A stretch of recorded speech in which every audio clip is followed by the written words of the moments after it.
Are you ready, Tim? Whoa. Yes. Okay, Tim, down a little bit. That's better. Good morning.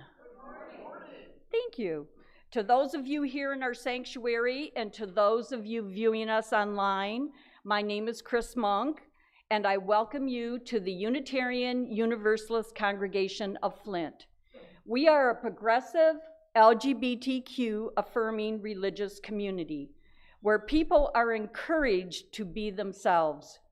If you would like more information about our faith tradition or this congregation, please feel free to talk with one of our ministers. They're not here this morning, but you can find their contact information at uuflint.org. If you are a visitor and you're interested in receiving our weekly email newsletter, you may sign up at our website or scan the code on the back of the order of service, or these beautiful cards are sitting in your seat backs. All you have to do is fill out your name with your email address, put it on the table as you leave, and we will sign you up to get our weekly newsletter. Now, I don't know if I'm the only one, but I didn't get a weekly newsletter this week. Well, somebody's slipping. Anyways, it's a normally we do. All right. Announcements. Oh, of course. Reverend Leonetta is back with us this morning.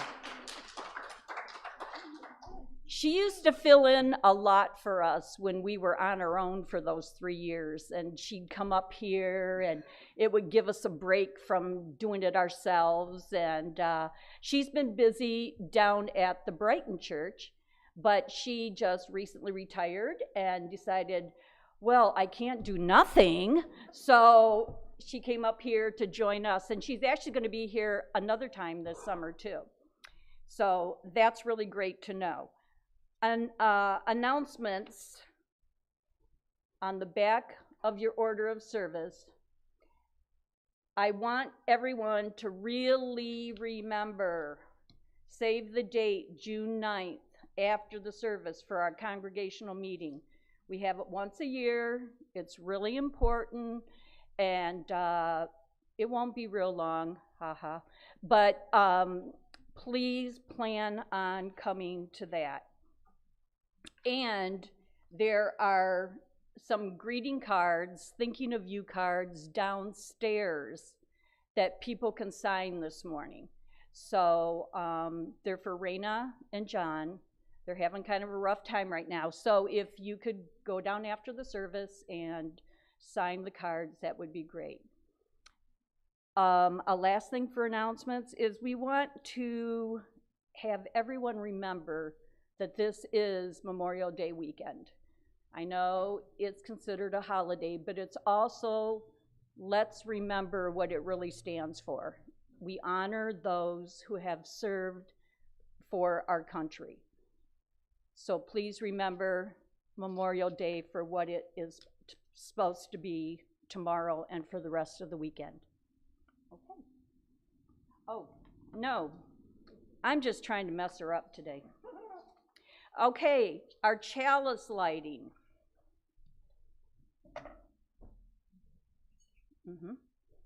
Come out of the dark earth, here where the minerals glow in their stone cells, deeper than seed or birth.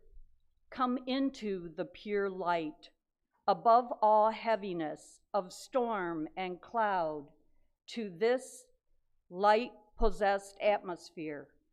Come into, out of, under the earth, the wave, the air. Love touch us everywhere with primeval candor as our chalice lights our way. Would you please join me in reciting our covenant? Recognizing the richness of diversity, the beauty and wonder of shared worship, and the transforming power of love and service, we gather as a sacred, intentional community to freely seek knowledge and truth, to celebrate the fullness of life, and by our actions to increase goodness and justice.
Good morning.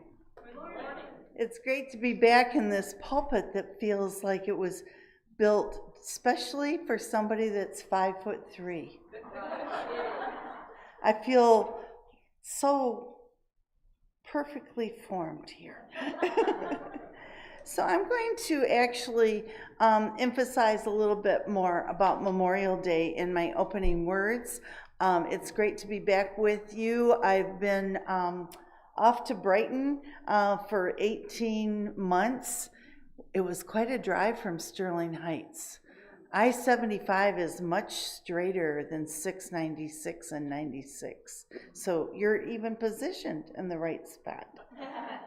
But I'd like you to take a moment, and I would like you to close your eyes, and I would like you to think of maybe your father, your grandfather, maybe an uncle or a cousin, or one of those that was mentioned by Chris who gave their life in the armed services, doing what they thought was the right thing, being citizens in this country. Sometimes the description was to protect all of the rest of us, to live full lives. Archibald MacLeish, a Unitarian from long ago, wrote that the young dead soldiers do not speak, but nevertheless they are still heard in our still houses. Who has not heard them? They have a silence that speaks through generations, and at night when the clock counts down, they say, "We were young and we have died. Please remember us." They say, "We have done what we could, but until it is finished, it is not done." They say, "We have given our lives, but until it is finished, no one can know what our lives gave." They also say, "Our deaths are not ours, they are yours. They will mean what you make them." They say, whether our lives and our deaths were for peace and a new hope, or for nothing, we cannot say. It is you who must say this. So in this quiet time, remember that they have left us their deaths, and we give them meaning. They were young, they say, and they died, and we continue to remember them in this silence as we review the names and the lives of those who served.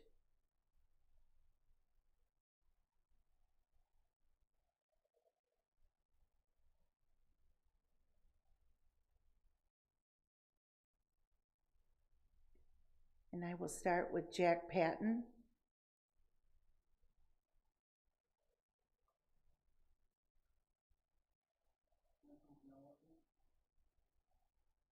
Albert Pollard and Michael Pollard.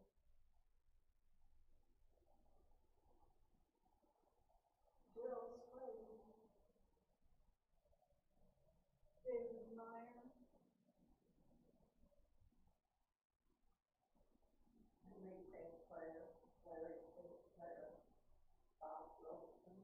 Jack Van Dyke. Joe. Joe Hammond.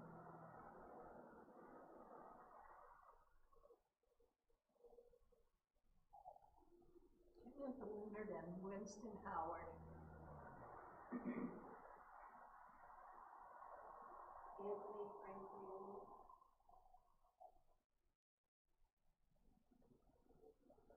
Charles Brooks and William Kendall.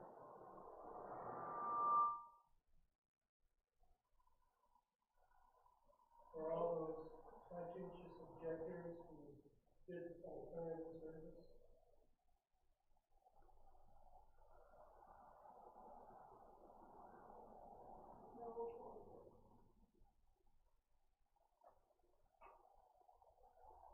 For all the names that have been spoken and also unspoken, but heard through the decades past, and for those that we hold close in our hearts, the lessons that they taught us, and our connection and actions to living peacefully, internally in our smaller circles and the larger circles that reach out to the world.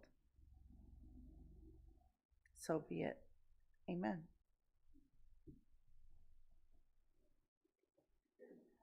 Our opening hymn is number 112, and we have snazzy words up on the screen.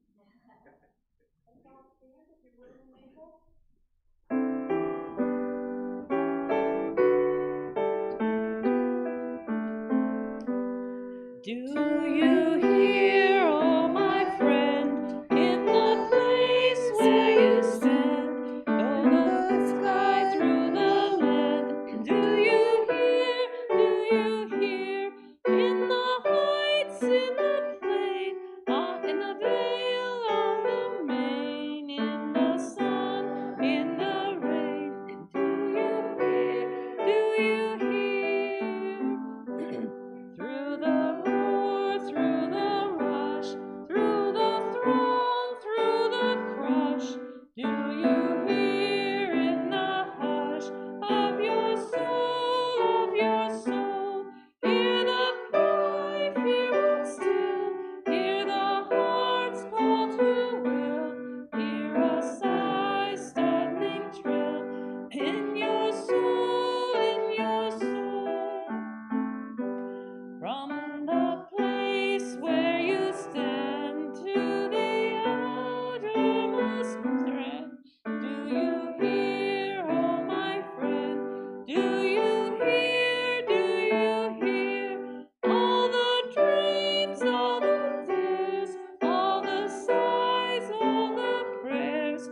They are yours, mine and theirs. Do you hear? Do you hear?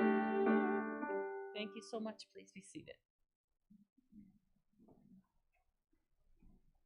So yesterday was a very special day for all Unitarian Universalists.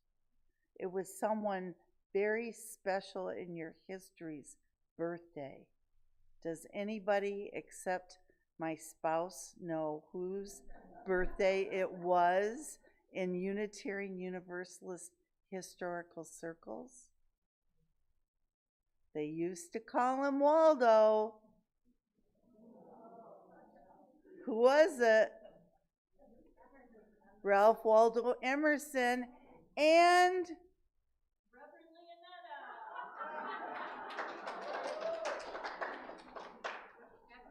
thank you. Isn't that wonderful? I served a church in St. Louis called Emerson Chapel, and I was born on Emerson's birthday. And as a transcendentalist, he actually left the church because he believed what you should find out there was connected to your soul personally through your experience in nature.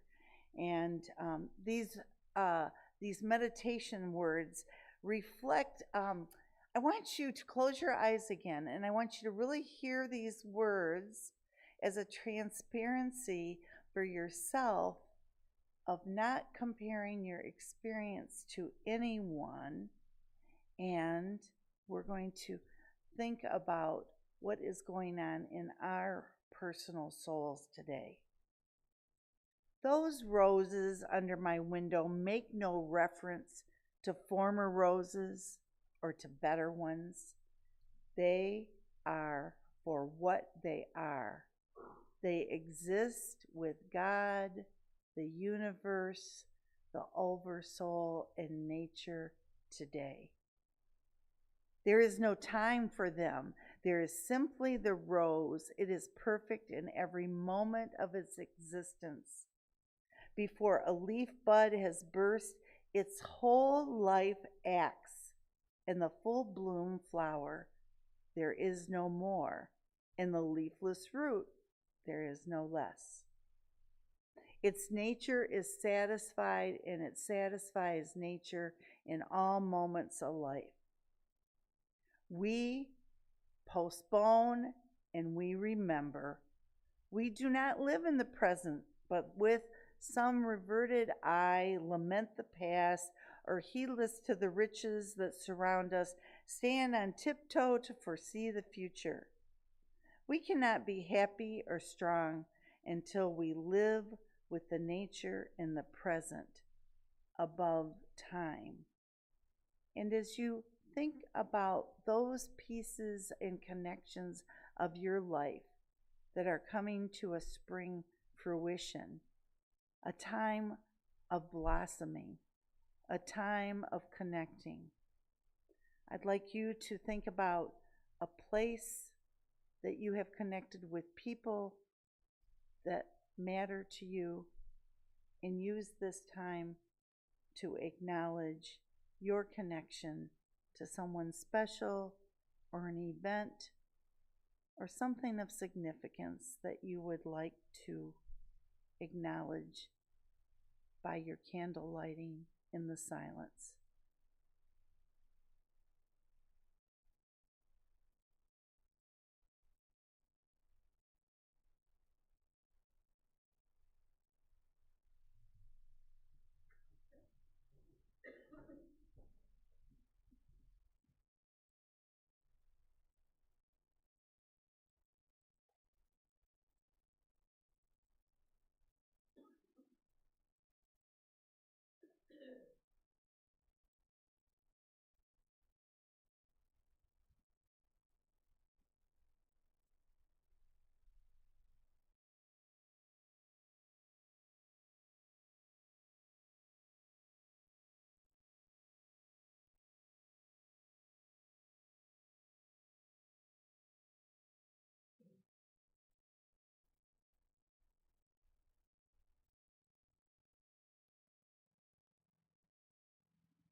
in the prayers and the focus of meditation that each of you hold in your heart that have gone unspoken as we continue to create a community of caring and balance.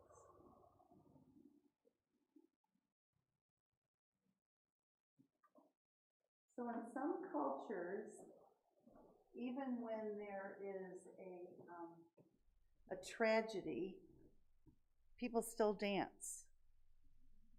And they dance, and I get goosebumps even when I say that. They dance to remind us that there's hope. They dance to remind us that we are the living. They dance to remind us that the music, sometimes planned months in advance and sometimes planned minutes in advance, leads us to the next step in taking life for all it is. And so we're going to have a meditation response with Let It Be a Dance We Do, if you would stand as you are willing and able.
From home, you could do that.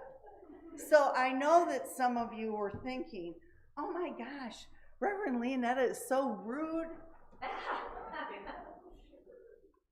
She's up here trying to lead a hymn and answer her text from her family on her phone. Wrong. Since I last saw you, I got really savvy I'm going to read my reading off my phone. Many of you are familiar with this reading. You've heard it at weddings. Our friend Khalil Gibran, the beautiful writings he has shared. And this relates to the sermon, as everything does, the dance tango, the boundary tango. Let there be spaces in your togetherness, and let the winds of the heavens dance between you. Love one another, but make not a bond of love. Let it rather be a moving sea between the shores of your souls. Fill each other's cup, but drink not from one cup. Give one another of your bread, but eat not from the same loaf. Sing and dance together and be joyous, but let each one be alone. Even as the strings of the lute are alone, though they quiver with the same music. Give your hearts, but not into each other's keeping, for only the hand of life can contain your hearts. Stand together, yet not too near together, for the pillars of the temple stand apart, and the oak tree and the cypress grow not in each other's shadow. And I believe we have special music.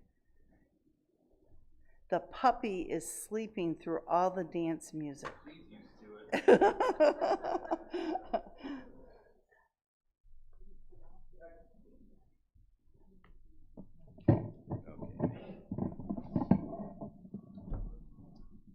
That's good. Hello. The song I've chose for this morning is called Be Good by Carsey Blanton.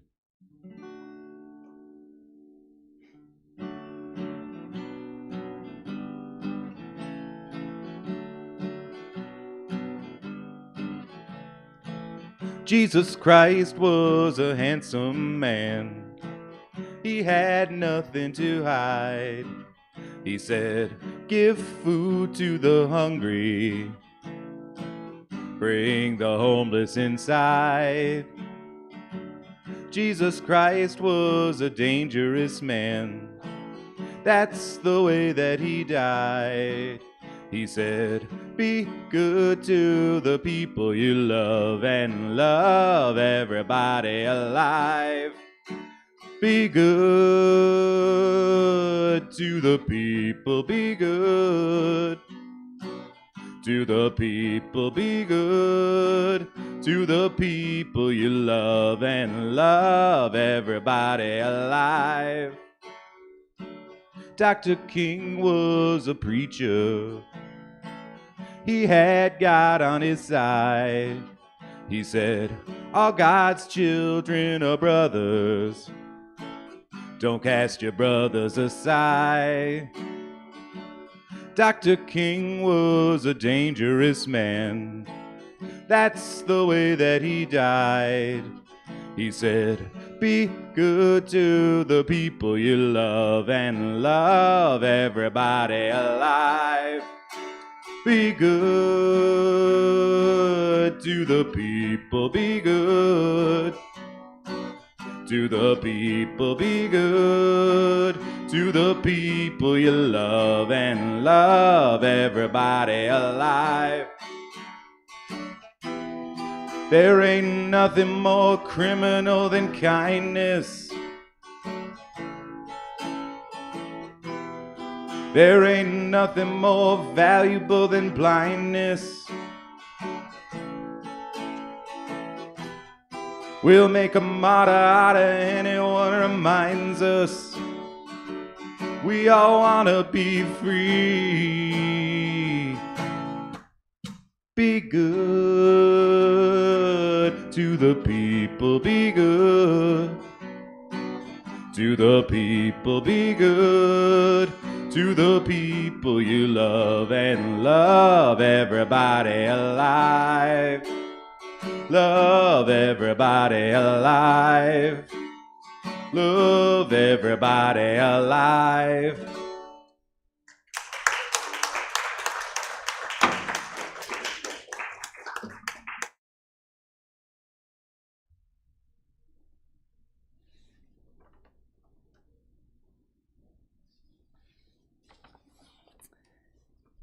So Unitarian Universalists often have different uses for their words or different meanings for their words. Sometimes I think maybe this would be a good idea to do in retirement, right? Make a glossary of UU words.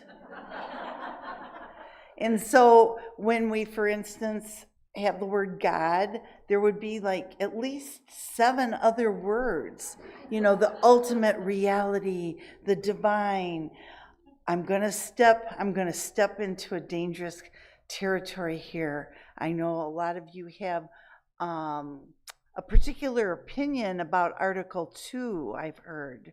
I've read some of the, you know, it's almost like Flint in the middle of the state is pulsing with energy and discussion about Article 2. I'm going to give you my opinion about Article 2 that relates to actually God. Like, couldn't we just put that 3-letter word in there somewhere? I wanted it to be there for a bridge for other liberal Christians to be able to come into UU circles. And there's all kinds of words that describe God there. The ultimate reality and the divine existence and the phenomena of science hitting the divine and the transcendent energy that we feel when we are touched by something with passion and awe. G-O-D. That's all it would have taken.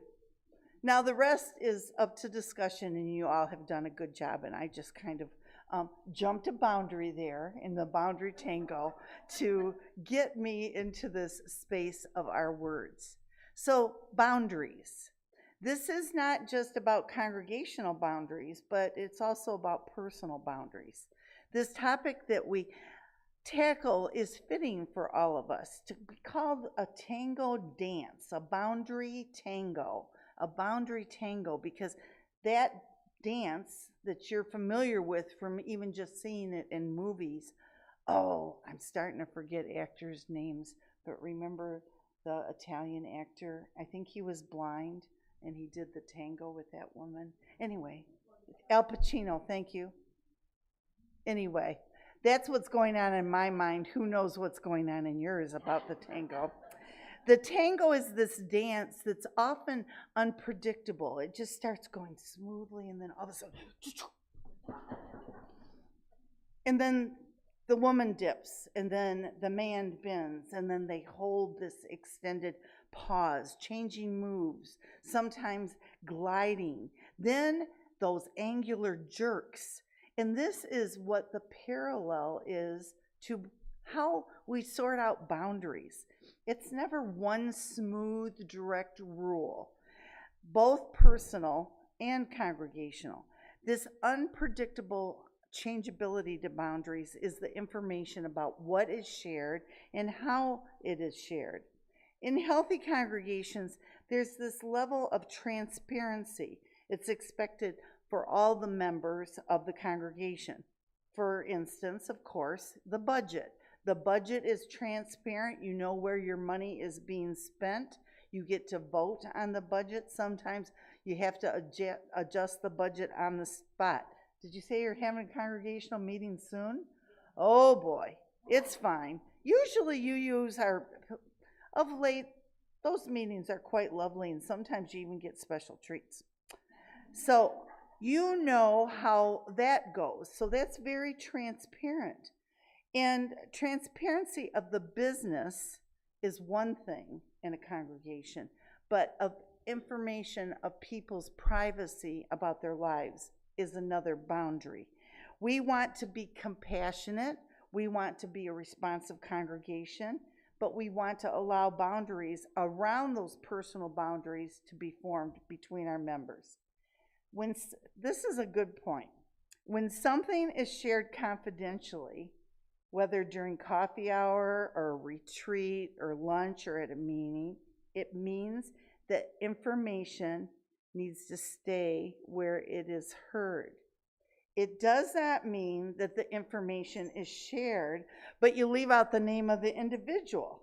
So, for instance, I'm going to pick on Chris because we've gotten to know each other deeply 10 minutes before the service today, is let's say Chris told me that she was going to be going on an expensive European cruise in the fall, but she didn't really want everybody to know about it because, you know, people make assumptions like she won the lottery, or why isn't she taking care of her yard better? Why is she spending all her money to go on this cruise? There's all kinds of judgments that can go in, but she told me that confidentially. So what if I go over to Jennifer and I'm having lunch with her on a Thursday and I say, oh, I can't tell you who, but somebody is going on a cruise and it's very elaborate and expensive and you should see her yard. But I don't mention her name. And she will say, oh my gosh, Chris mentioned to me she was going on a cruise. So now we're gossiping about her yard, and Jennifer knows that I haven't kept the confidentiality of Chris. So especially, I am so proud of the Flint Church because you are not sharing joys and concerns verbally.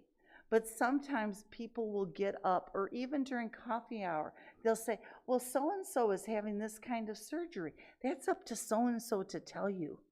I made a joke before about my husband, Michael. He's here today and he can take a joke. If Michael is pregnant, it's up for him to share that with you, not for me to share it with you. So, if there are no boundaries about sharing news, then there's a toxicity that can be created. The very covenant that you all share of being a trusting congregation applies to individuals, not just to the larger business sense of the church. And so Pema Chodron, you might be aware of her. She's a Buddhist monk, and she talks about Shempa. Shempa is the sticky stuff, the sticky dramatic stuff. You know, well, you want to know who's dating who, and you want to know how much how many dollars per plate was that last wedding. You better give at least $300 because those plates are $150 now. But we want to know the details and the sticky stuff. And so we get caught up in that. And so if you ever feel yourself, it's almost a visceral response, feeling that the sticky stuff you want to know more about, that is probably the stuff you should be zip, zip, zip, and not sharing. Each person has a different need for boundaries. And I'm taking a very interesting grief educator training, and Nancy Levin gave us a special lecture on boundaries. And so boundaries are not something that other people need to set for you. We need to set them for ourselves. And so you can practice this beautiful advice I give everyone. This is going to be my 16th book that will come out in about 7 years after I've written all the rest. But practice sound bites. And so to have a sound bite, and somebody might say, oh, they'll ask a personal question, and you will have to say, you know, that is something that I'm maintaining a personal boundary about, and I really don't feel comfortable in sharing the details. Nobody needs to know how many stitches you had from your gallbladder surgery, because they probably did it through your navel anyway, and so there's only 2. So it's not very exciting. But it's important for you all to decide what boundaries you're going to establish with other people. And I did this last week with Michael. I had a really good story of something that happened during the day. It was such a good story, I don't even remember what it was. But he wanted to know, well, what happened with blubbity-blub? You know, as soon as I came in the door, and I'm thinking, he wants me to turn my story into like a 1-sentence report. I'm half Sicilian. This is a whole story. And so I said, no, not now. Maybe in an hour. But this is a big story. And so I set a boundary about when I was even going to share a story. You can be more polite than most Sicilians are about it, and you could come up with a soundbite and say, "Oh, honey, I would much rather share that with you later over dinner." Wow, I'm going to try that next time. So sometimes with a close personal friend, sometimes even with a church member, you might have to say, I think our relationship is at this place that I need to give it a little bit of a pause. Can you imagine being that honest to somebody and not being this people pleaser person that continues to go to lunch with somebody and all they do, ma, ma, ma, ma, ma, ma, ma, ma, ma, and they never ask about you? I've had this situation happen, and at the end of the lunch, I would say, "Oh, well, I'd love to share something about me, but we've already been here an hour and 45 minutes, maybe next time."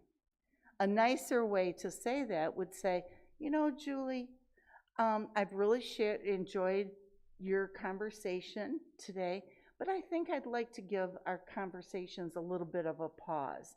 So let's make a lunch for at the end of August, and let's share some equal time in our stories." But to be honest, instead of you being the one that goes home and thinks, "What do I have to do now? Call Dr. Laura to talk about my problems?" Because this friend was not listening or giving me an equal space. The main point is we use this a lot in installations, sometimes in weddings, installations of ministers, but to speak the truth in love includes you having some boundaries about what you expect in a relationship. So this is a trick that I do want to share because by July, when I come back, I'll forget. So if you take your three fingers, left or right hand, doesn't matter, and put them on your cheeks. And you think the first finger is often a response you have in judgment. The second finger can be curious, and the third finger can be compassionate. It is only human nature that our first response is judgment and critical. But if you wait and you become curious, then you can ask the person, "Is there a time in this conversation I'd like to share some things with you?" And then you can be compassionate. And if it's only one lunch that they're doing this, you can think they need to be heard. But rather than just jumping to judgment and staying in that judgment, critical, negative place, move to curious and then a compassionate boundary. Boy, I really want to say something about politics, so I'm going to. It's not going to be one of those things that interferes with your, whatever that number is, of being a church. Can you imagine you're talking to somebody that votes differently than you, that has a different attitude about abortion or any of the big issues of immigration, etc. And you start in judgment and you're like, "Oh boy, here they go." And then you go to the curious and you say, "Could you tell me what life experience informed your decision to think this way or to vote this way?" And then the third is to be compassionate and to live right into the first principle, that we affirm and promote the inherent worth and dignity of every person, not just the people that vote and think like us or eat vegan burgers instead of real hamburgers. And so it's kind of a spiritual challenge for us. That may be the person that you want to take a pause and not eat lunch with until, I would say, November 7th would be safe. So this is the true challenge of looking how you do this tango dance, of knowing when to glide smoothly with the music, when to take a pause, and when to express yourself. And so this is what we look at in leadership when you elect your board members. This is what we look at when you decide who you're going to invite to which kind of event and how you're going to gather with one another and have boundaries and expectations. So one of the pieces that I wanted to give you a hint about is Edwin Freeman. Have any of you, I maybe even mentioned him before. He's a rabbi. He may have even passed away now. He wrote a book called Generation to Generation. And in that book, he addresses how congregations, we don't like to call us families because some of our families, and we don't want to repeat that kind of dynamic. But he applies family systems theory to congregations. And so we're going to pick on Chris again. Let's say Chris is just that kind of person. Boy, every time there's a party, she wants to, or every Sunday, she's bringing donuts. Every Sunday, she's bringing donuts. There's all these people that can't eat gluten, and there's diabetics that shouldn't eat sugar, and there's overweight people that are struggling. And Chris keeps bringing the donuts. Let's say Chris moves away to Alaska. Julie is going to start bringing the donuts. So we all think we're very unique people, but we hold a position in a congregation of being known to be the social justice person or the music person or the person you can always call on for a casserole, et cetera, et cetera. And we think, oh, we're so unique and wonderful. And then we move to Alaska, and then there's another unique and wonderful person that takes that position. This often happens in families as well. So Edwin Freeman writes a whole book about different examples about this so that we can be aware that, yes, we're unique, but in that boundary tango, we create a space for those individuals, sometimes that are wonderful, and sometimes you'll have the most snarky one that you're going to have one that stands up during the congregational meeting and wants to know why on line 503 it's $50 more than it was last year. But those tango boundaries, we allow space for those voices to be heard, and we also are respectful of how we need to set time limits for what is the good of the whole. And so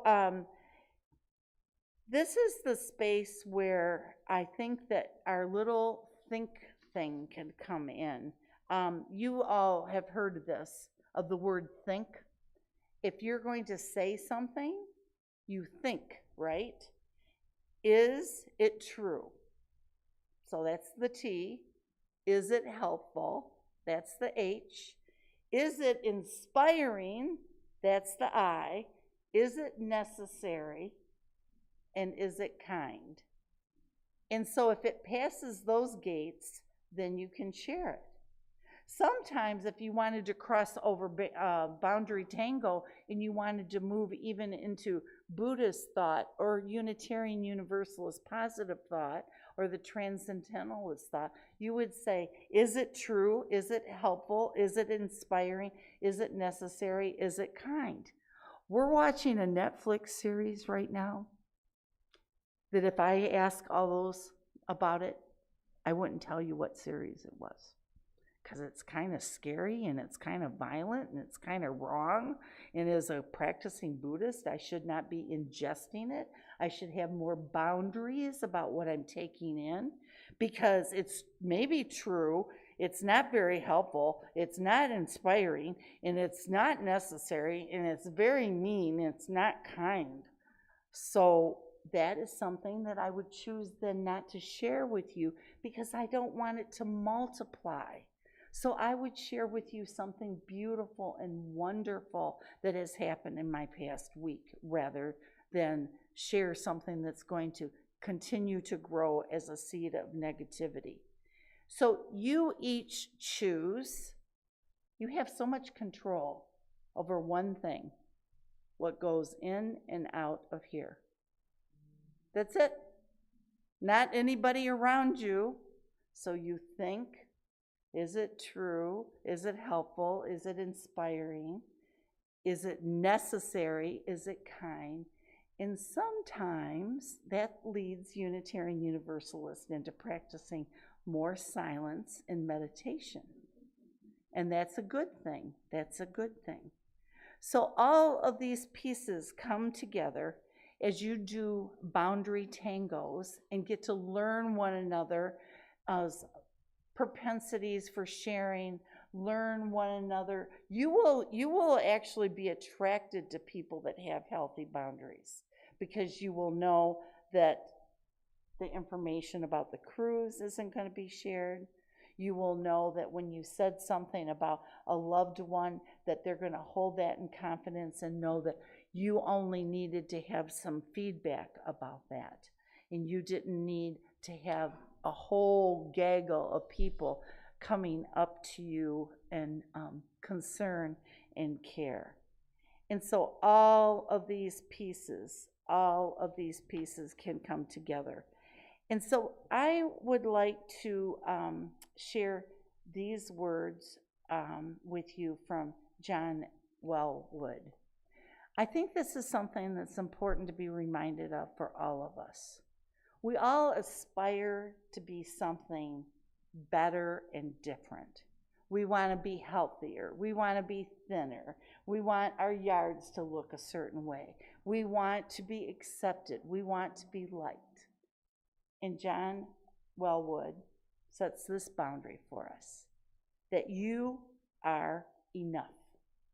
Sit down wherever you are and listen to the wind, not just singing outside, but through your veins. Feel the love, the longing, and the fear in your bones. Open your heart to who you are right now.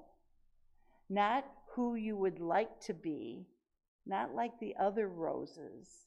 You're a perfect rose wherever you are in bloom. Not the saint you are striving to become, not the being right here before you is way enough.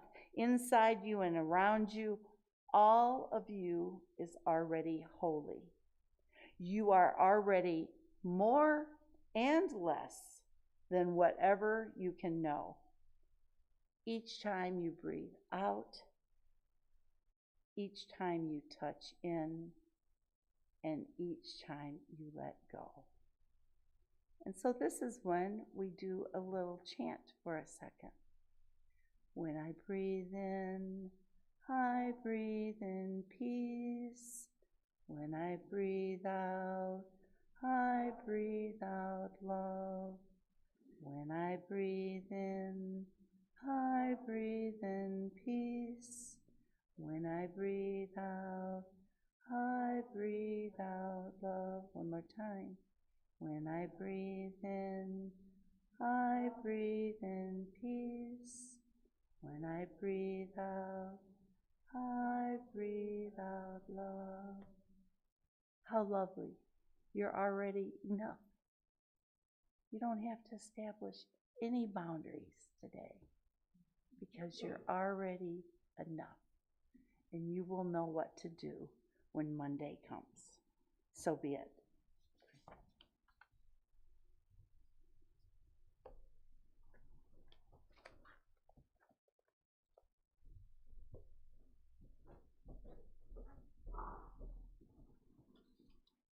Thank you, Reverend Leonetta. I have missed you. Yes, that was very moving. Thank you. Now is our time for generosity.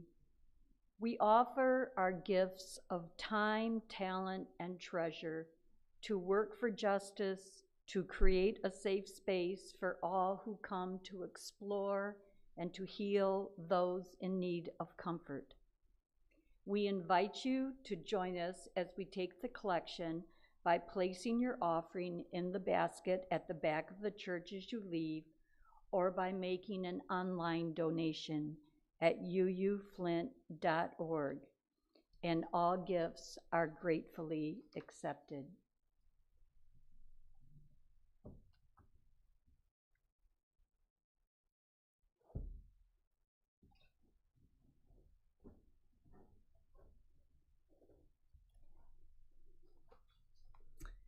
In our closing words, I'd like to remind you, as members of this congregation, that there is a whole host of people behind you.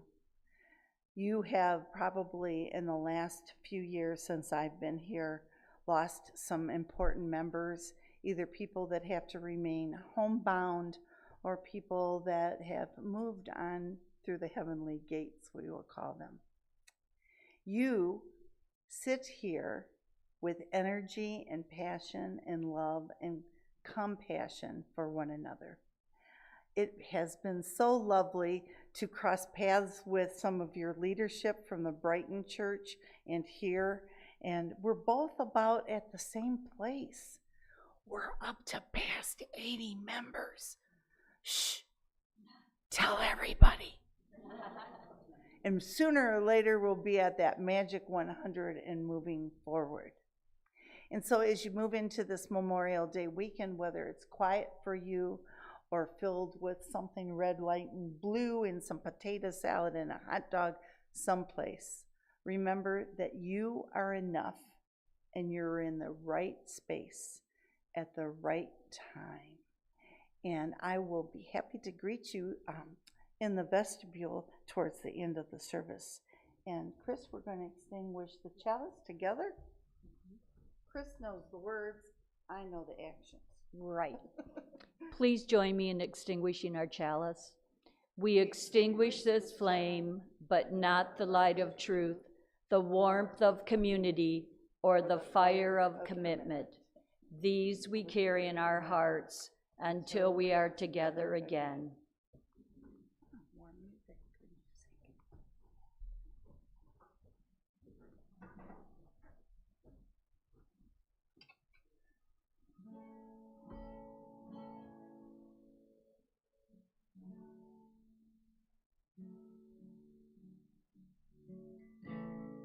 Hey, look, I found it, my inner peace.